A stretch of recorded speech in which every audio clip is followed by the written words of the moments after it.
Peace. A short but meaningful word.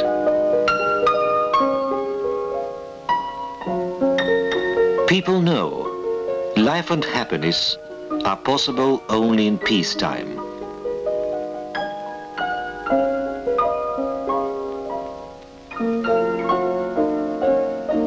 But peace doesn't come by itself.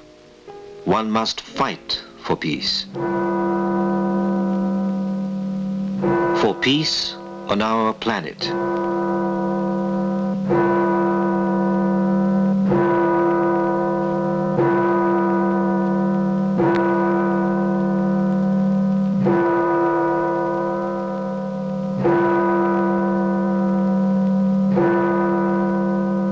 Many years have passed since the end of World War II.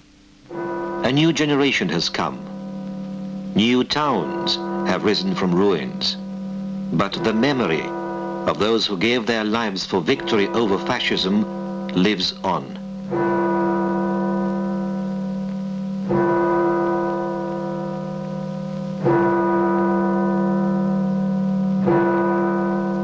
Such monuments can be found in many parts of the world. Some are made of marble and bronze. Others are just gravestones, as in the forests of Belarusia. Ask anybody, what do you think of war? And the answer will be, I hate it. We Soviet people know only too well what war means. It means millions of deaths. It means thousands of destroyed towns and villages.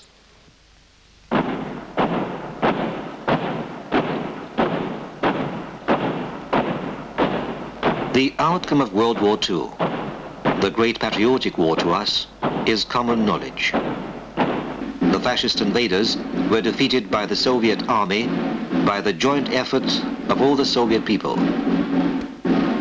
But nothing has been forgotten, because 61 countries, 80% of the world's population, were involved in World War II. 110 million people were under arms. 30 million people were killed, among them 20 million Soviet people.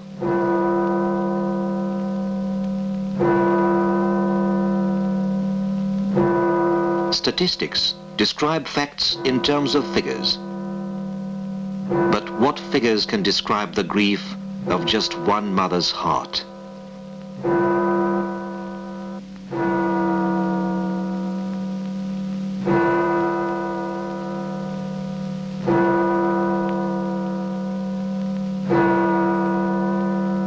Hiroshima. This is a monument to the victims of the American A-bomb attack on Hiroshima. The words inscribed on the monument cry out, "Fight for peace. Fight against A-bomb." The first atomic bomb was exploded at Hiroshima on August the 6th, 1945. 78,150 people were killed. 13,978 were reported missing. Just think what may happen to all of them, to these students.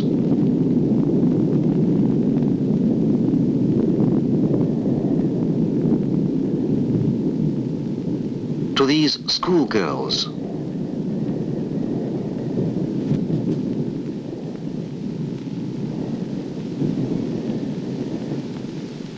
To this boy.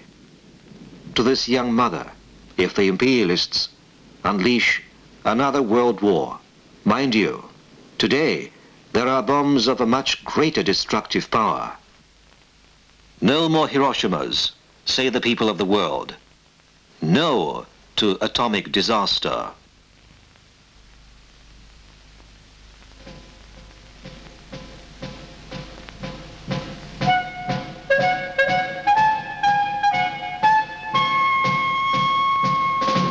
You see the historic scenes, the beginning of the sweeping movement of all the peace-loving people of the world.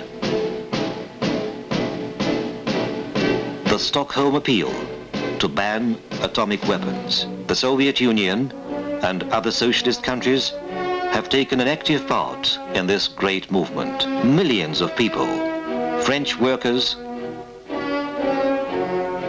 German students, Polish mothers, collective farmers from the Ukraine and the Caucasus, builders from Siberia, scientists from different countries put their names under the appeal of the World Peace Council.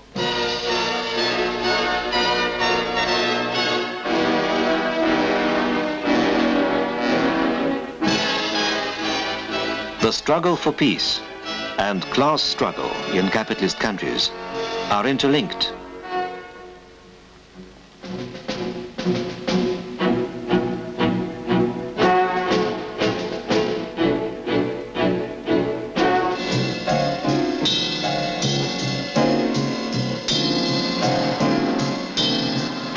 A demonstration can be dispersed.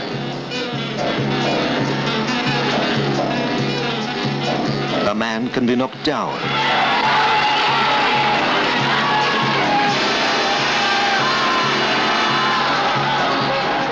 Handcuffed.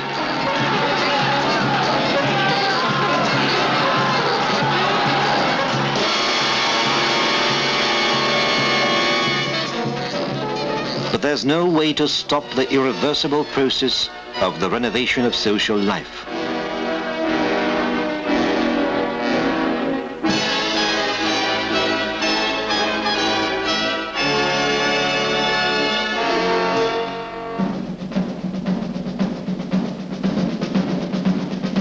The progressive youth of the world has always been in the front ranks of this struggle. In 1945, the idea of holding youth festivals, the first World Youth Festival, took place in the summer of 1947 in Prague, the capital of Czechoslovakia. There have been many such festivals since then. In Berlin, in Bucharest, in Moscow.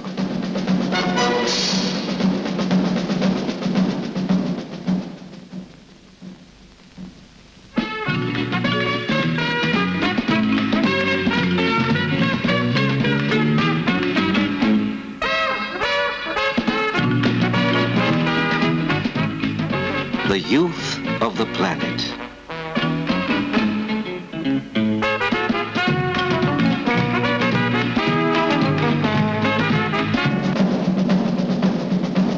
Young delegates from the capitalist countries. They were believed to be a lost generation, unable to fight, but they raised their voices against aggressive wars. These young Americans don't want medals given to them for fighting in the dirty Vietnam War. The ruling class in the capitalist countries would like all of them to be like these, but the progressive young people joined demonstrations of solidarity with peoples fighting against imperialism.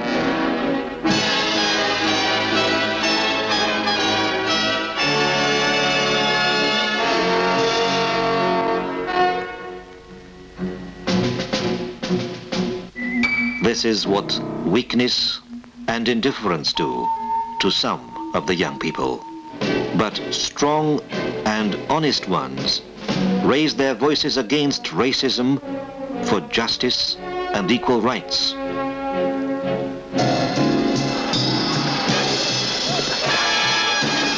And then in comes the Policemen's Club.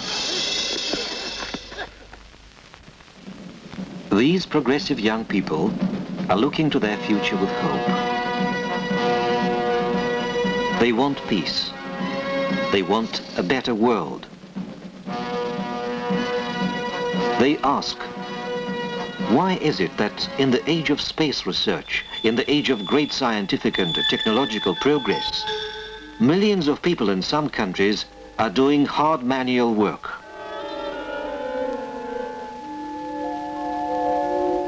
Why is it that tons of foodstuffs are destroyed to raise prices, while 2/3 of the world's population are starving? Why is it that milk is dumped while thousands of people, mostly children, die of starvation every day? Why do dogs have a better life than some of the children?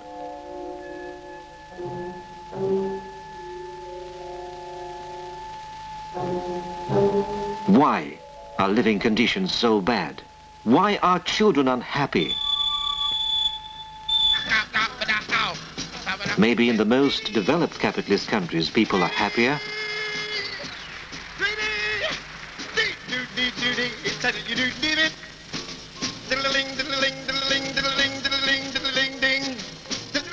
These are only two of the 17.5 million people currently unemployed in the capitalist countries.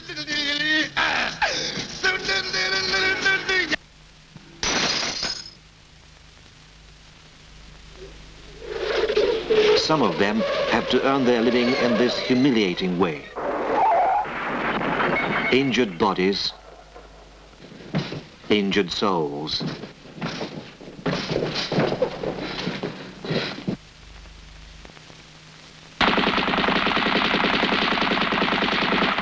Why does the color of a man's skin matter so much in the capitalist world?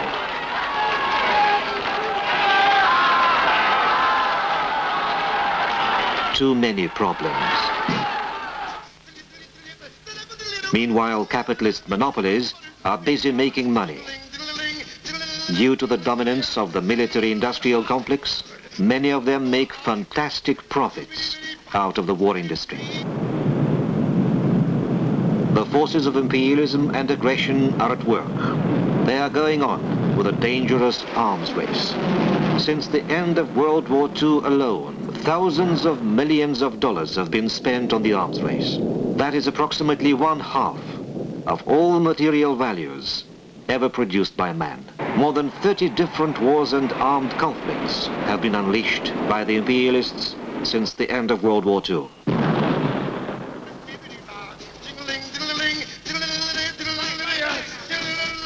This is how they trample on foreign soil.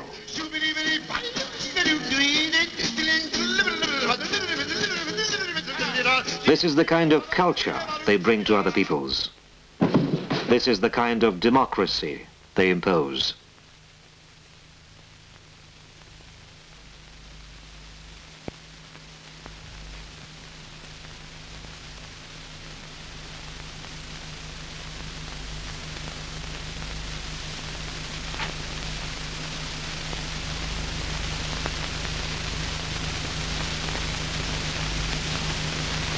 That is why peace fighters on all the continents raise their voices against imperialist aggression, against the arms race. Peace-loving people of all walks of life demand a just, democratic peace, the security of nations, and international cooperation.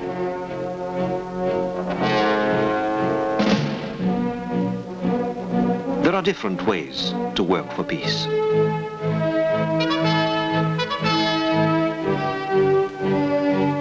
Writers believe the pen is a formidable weapon, and it must be used for peace. Film workers.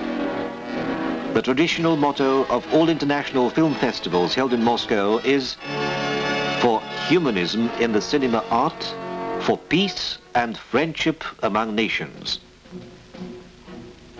Ever more countries are taking part in these festivals.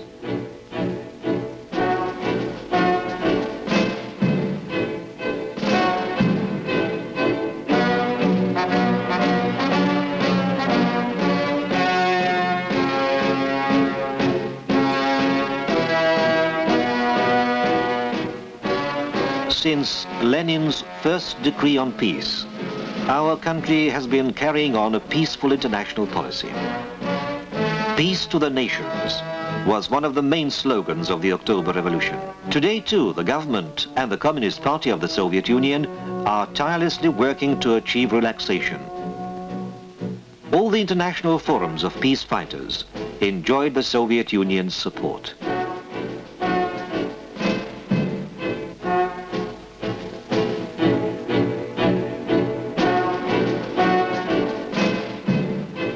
People of different views and classes all over the world cannot but realize the significance of relaxation. Many of those who were against it some time ago now support relaxation. They realize that everyone is bound to gain from relaxation. Understanding and cooperation, achieved here on Earth, resulted in the historic handshake and dialogue in space between the Soviet Union and the United States. The Soyuz Apollo mission was made possible due to the changes in the political climate.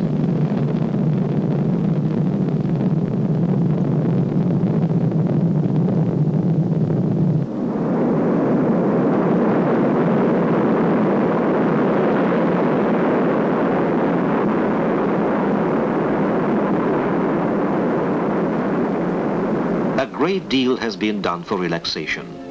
The All-European Peace Conference in Helsinki was an important step to peace.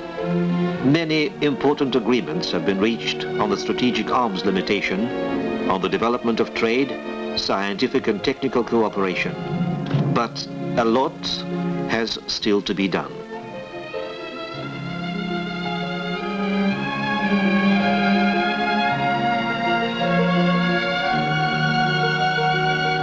The 25th Party Congress confirmed its adherence to the cause of peace.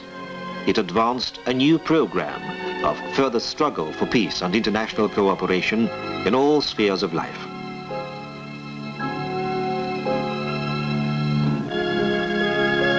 Peace and labor always go together.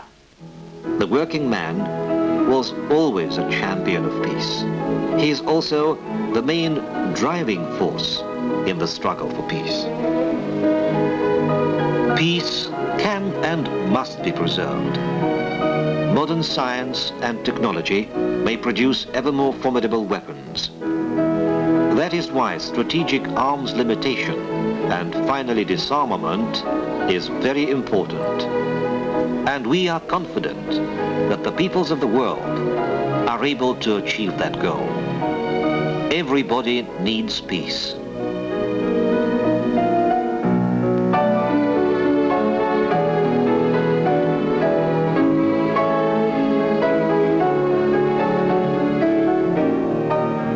Everybody needs peace. People who work, who explore, who want a better world.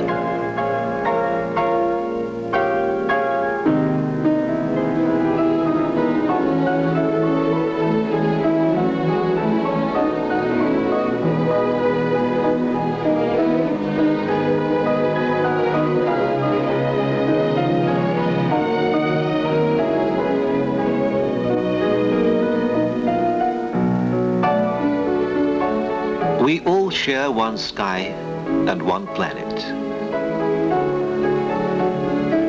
So may it be rich, beautiful, and peaceful.